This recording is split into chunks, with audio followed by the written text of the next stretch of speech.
Several eligible young men proposed to her, but she said to me, author को बताया उन्होंने, it is wrong to marry. Sex is evil and I am evil. This was her conscious or early conditioning speaking.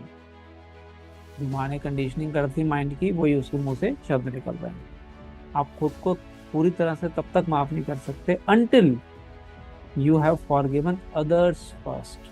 पहले दूसरों को माफ करना सीखना पड़ेगा। अपने बारे में तो फिर भी हम कई बार ढिलाई बदल देते हैं, चल खुद को माफ कर रहे हैं, लेकिन दूसरों को माफ करना ज्यादा मुश्किल काम है।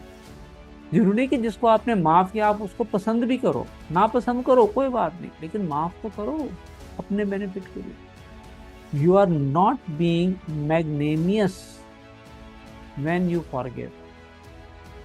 मैग्नेनियस, आपको दयालु या उदार नहीं बन जाते हो किसी को माफ करते हो तो। You are really being selfish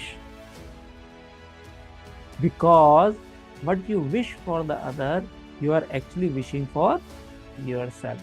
हम डिस्कस करते हैं ना डीएसपी के अंदर फॉरगिवनेस की। मैं लोगों को इसलिए माफ नहीं करता क्योंकि वो इसे डिजर्व करते हैं, मैं उन्हें इसलिए माफ करता हूँ क्योंकि इससे मिलने वाली पीस और सेटिस्फेक्शन मैं डिजर्व करता हूँ।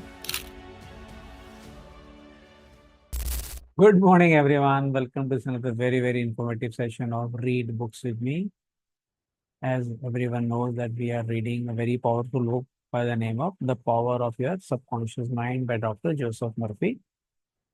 और आज हम डे 64 पे हैं।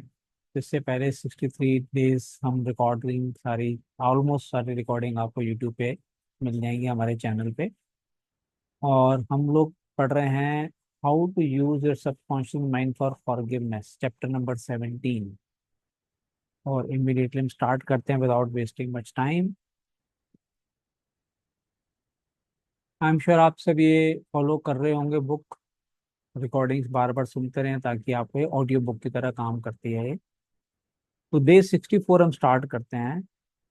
एक लड़की के बारे में उन्होंने बताया कि उसके माइंड में क्या उसकी माँ ने थॉट्स डाल दी थे जिससे उसकी पर्सनल लाइफ खराब हो रही थी। बहुत इंटरेस्टिंग है ये भी। It is wrong to marry, sex is evil and I am evil.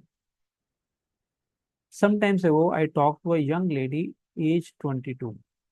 She was taught that it was a sin to dance, to play cards, to swim, and to go out with men. She was threatened by her mother, who told her she would burn eternally in hellfire if she disobeyed her will and her religious teachings. अब माँ ने उसके दिमाग में डाल दिया कि ये सब काम करने हैं जो है गलत हैं, लड़की को ये काम नहीं करने चाहिए, अगर तूने किया सारी जगह नरक के आग में झुलसेगी तू। राइट। और वो छोटी बच्ची के मन में शुरू से डाल दिया तो उसके मन में डर डर गया। दिस गर्ल वोर अ black dress and black stockings. काले कपड़े पहनती थी, बताइए। शी वोर नो रोज, गालों पे लगाते हैं ना लड़कियां स्मार्ट लगने के लिए, लिपस्टिक और any form of makeup because her mother said that these things were sinful. Makeup करना पाप है, लड़की को माइंड में डाल दिया उन्होंने। Her mother told her that all men were evil. Oh my god, कहते सारे आदमी जो है वो एविल हैं। And that sex was of the devil and simply diabolic debauchery. मतलब ये है कि very bad bodily pleasure. Dictionary word देखे, बड़े हेवी वर्ड यूज करते हैं ऑथर इसके अंदर। So this girl had to learn how to forgive herself as she was full of guilt. To forgive means to give for. She had to give up all these false beliefs for the truth of life and a new estimate of herself. अपने सारे basic thoughts को change करना पड़ेगा अगर उसको अपनी life आगे ले जानी है तो। When she went out with young men in the office where she worked, she had a deep sense of guilt and thought that God would punish her. इतना उसके माइंड के अंदर सिंक कर दिया था माइंड, माँ ने उसके थॉट्स को, नेगेटिव को। किसी लड़के के साथ जाती तो लगता है भगवान मुझे पनिश करेगा, मैंने कोई पाप कर दिया। Several eligible young men proposed to her, but she said to me, author को बताया उन्होंने, it is wrong to marry. Sex is evil and I am evil. This was her conscious or early conditioning speaking. जो माँ ने conditioning कर the mind की, वही उसके मुंह से शब्द निकल रहे हैं. She came to me once weekly for about 10 weeks. मतलब 10 सेशंस लगे उसके माइंड को रीप्रोग्राम करने के लिए. And I taught her the workings of the conscious and subconscious mind as set forth in this book. This young girl gradually came to see that she had been completely brainwashed, mesmerized, and conditioned by.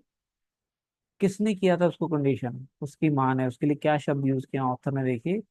N ignorant, superstitious, bigoted and frustrated mother. Bigoted मैंने dictionary meaning देखा, to act nervously, nervously जो behave कर रहे हैं. और frustrated mother. She broke away completely from her family and started to live a wonderful life. उसने अपनी माँ से नाते तोड़े. अब उसकी माँ का बेचारे का कोई बिटर एक्सपीरियंस रहा होगा उसके हस्बैंड के साथ, तो इस वजह से उसने सारे आदमियों के लिए एक नेगेटिव धारणा बना ली और वही अपनी बेटी के मन में डाल दी, जो उसकी लाइफ खराब कर रही थी. तो मैसेज क्या है कि अगर आप अपने माइंड को रीप्रोग्राम करो, जो हम डीएसपी में करते हैं, डेली सबकॉन्शियस प्रोग्रामिंग में, you can change the quality of your life in all areas of your life, be it health, relationship, career as well as money also. At my suggestion, author के suggestion, she dressed up and had her hair attended to. बाल बाल बनवाए उसने, अच्छे कपड़े पहने. She took lesson in dancing from a man and she also took driving lessons. Wow. She learned to swim, play cards, and had a number of dates. She began to love he. भगवान से भी प्यार करने लग गई.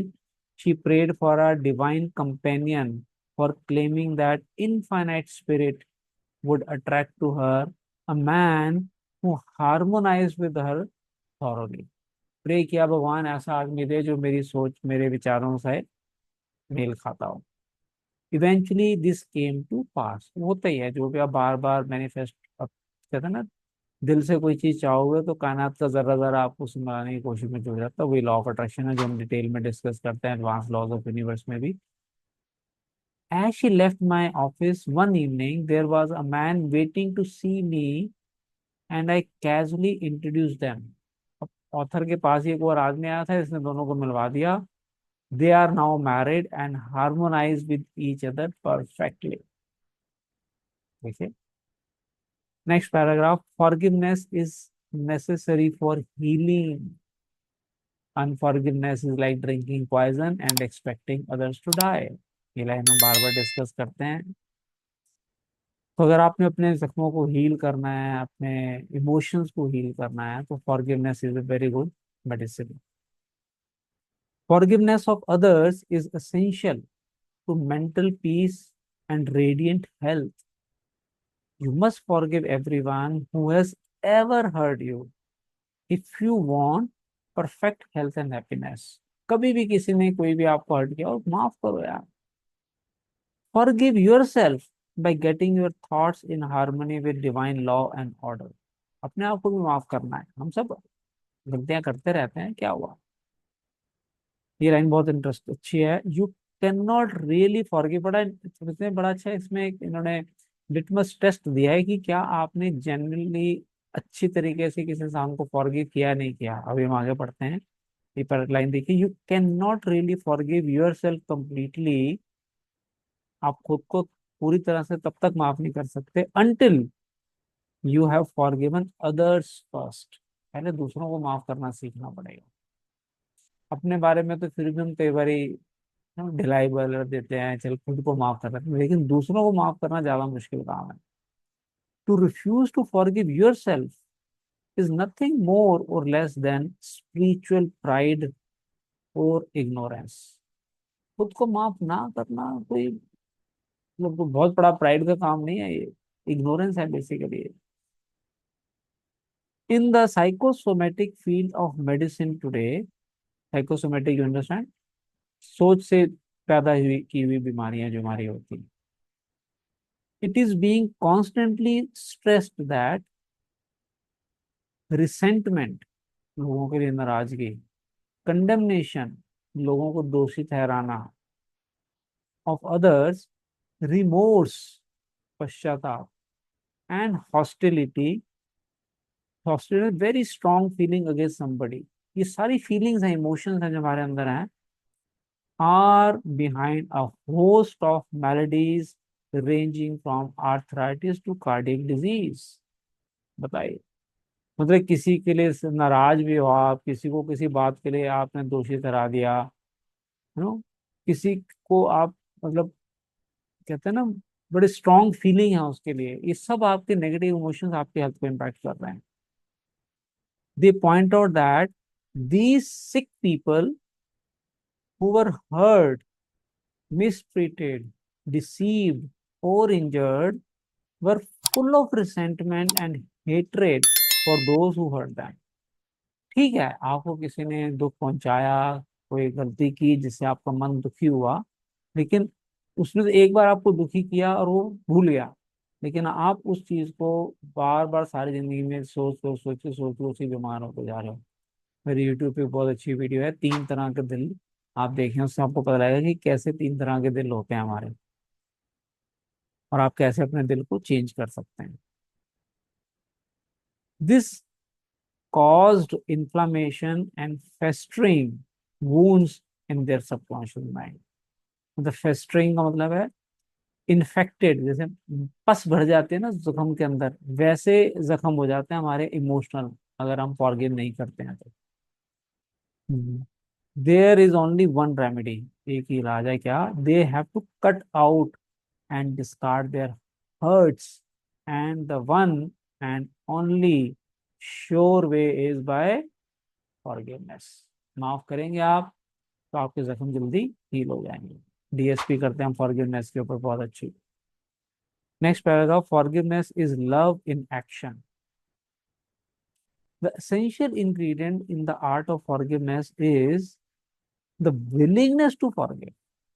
अंदर से आवाज आनी चाहिए कि यस, मैं दिल से माफ माफ करता हूँ तुम्हें.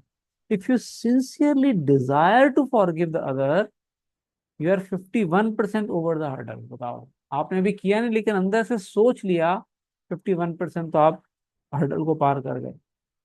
I feel sure you know that to forgive the others does not necessarily mean that you like him or want to associate with him. बहुत अच्छी लाइन लिखी हुई है. जरूरी नहीं कि जिसको आपने माफ किया आप उसको पसंद भी करो, ना पसंद करो कोई बात नहीं, लेकिन माफ तो करो अपने बेनिफिट के लिए. You cannot be compelled to like someone. Neither can a government legislate goodwill, love, peace और tolerance. कोई गवर्नमेंट लॉ नहीं बना सकती कि तुम्हें सबसे प्यार करना ही पड़ेगा, कोई कंपेल नहीं कर सकता आप. It is quite impossible to like because someone in Washington issued an edict to that effect. Edict का मतलब ऑफिशियल ऑर्डर कोई वाशिंगटन में पास कर दिया और आपको उसको आ, मतलब पसंद करना ही पड़ेगा. We can however love people without liking them. दोबारा बोलता हूँ लाइन में, we can however love people without liking them. हम उनको पसंद नहीं करते लेकिन प्यार तब भी कर सकते हैं. बड़ा गहरा एक मैसेज है इसके अंदर.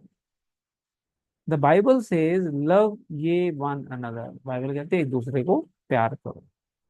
This anyone can do who really wants to do it.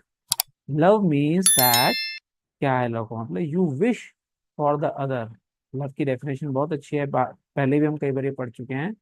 You wish for other, क्या? Health, happiness, peace, joy and all the blessings of life.